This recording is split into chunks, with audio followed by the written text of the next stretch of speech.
আজকে সমাজের পুরুষরা যেরকম রেপিস্ট, সেরকম মেয়েরাও ছেলেদেরকে রেপ করে। আমাদের সমাজ অদ্ভুতভাবে এটা মেনে নিতেই পারে না কি মেয়েরাও রেপিস্ট হতে পারে। আমি মমিতা পুরুষাধিকার.com এর থেকে আপনাদের সামনে এটা ধরে তুলতে চলেছি যে ছেলেদের জন্য সঠিক এবং ন্যায়ের জন্য আমরা আছি। নমস্কার, আমি যাজ্ঞসেনী।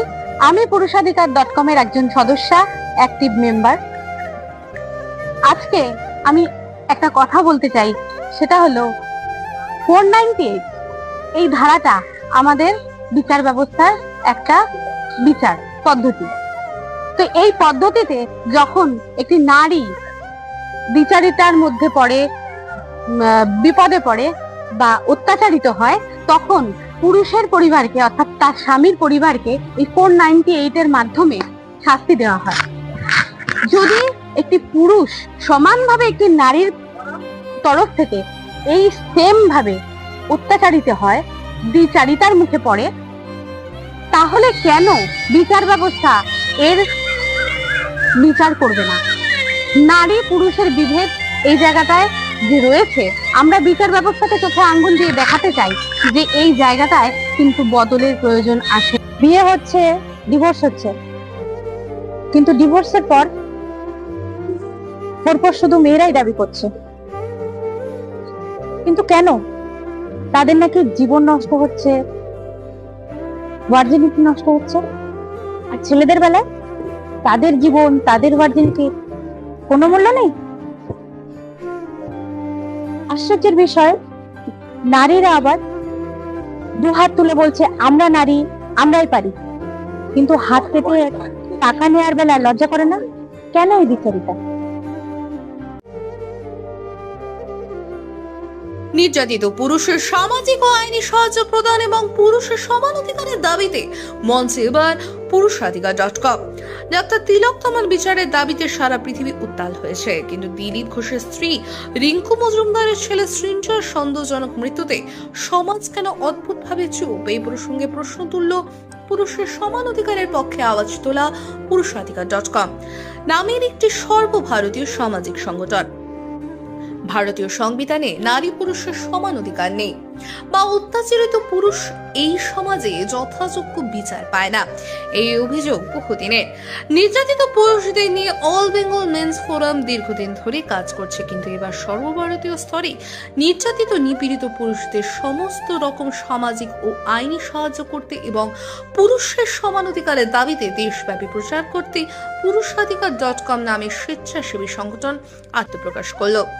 मर्द को भी दर्द होता है এইরূপ কোটেশন এবং স্বেচ্ছাসেবীর কন্ট্যাক্ট নাম্বার নিয়ে গণমাধ্যমে রীতিমতো প্রচার করে নির্যাতিত পুরুষদের যোগাযোগ করার পরামর্শ দিল সংগঠনের সদস্যরা। সবচেয়ে তাৎপর্যপূর্ণ বিষয় হলো এই সংগঠনের কোর কমিটির সকল সদস্য কিন্তু নারী।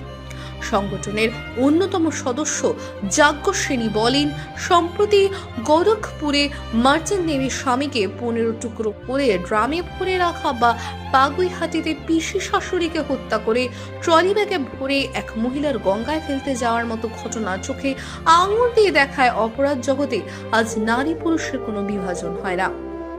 এই সংগঠনে দেবস্মিতা ও চৈতালির বক্তব্য, সংবিধান যদি নারী পুরুষকে সমান চোখে দেখে বলে দাবি করে, তাহলে সংবিধানে নারীর বিরুদ্ধে পুরুষের উপর ধর্ষণ বা যৌন নির্যাতন করার মতো ঘটনায় যথোপযুক্ত শাস্তি প্রদানের বিধান নেই কেন? মমিতা ও সোমা আরও এক ধাপে গিয়ে বলেন, আজকে বিশ্বায়নের যুগে প্রতিদিন একাধিক বিবাহ বিচ্ছেদের মতো দুর্ভাগ্যজনক ঘটনা ঘটছে।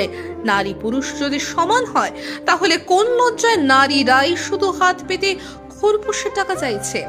সংগঠনের আরো এক বিশিষ্ট সদস্য অনামিকার বক্তব্য, ভারতবর্ষে বহু মিথ্যা বা সাজানো নারী নির্যাতনের ঘটনায় অনেকে শাস্তি পেতে হয়। বিবাহ বিচ্ছেদের পর জীবন বা ভার্জিনিটি নষ্টের কারণে যদি খোরপোশ দাবি করা হয়, তাহলে প্রশ্ন ওঠে, পুরুষদের কি জীবন বা ভার্জিনিটি নেই? বিবাহ বিচ্ছেদের টাকা হাত পেতে চেয়ে আমরা মহিলারাই কি নিজেদেরকে সমাজের চোখে পণ্য করে তুলছি না? পোস্টার, ব্যানার ও গণমাধ্যমে নিজেদের ফোন নম্বর দিয়ে ইতিমধ্যে কাজ শুরু করছেন যাজ্ঞসেনী, দেবস্মিতা, চৈতালি, মৌমিতা, সোমা এবং অনামিকার মতো পুরুষাধিকার.com। তাদের এই আন্তরিক প্রয়াস আগামী দিনে ভারতীয় সমাজ ও বিচার ব্যবস্থায় যে একটি দৃষ্টান্তমূলক পদক্ষেপ হতে চলেছে সেই বিষয়ে কোনো সন্দেহ নেই।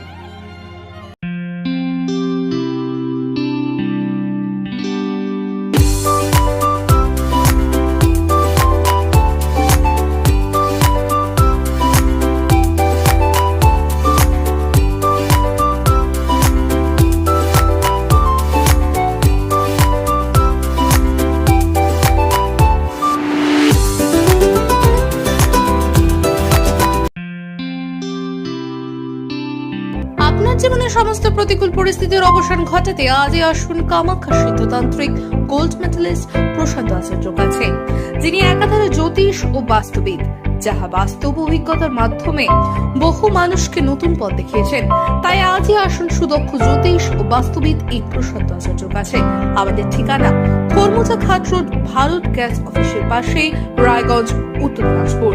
বিষয় জানতে কল করুন আমাদের এই নম্বরে।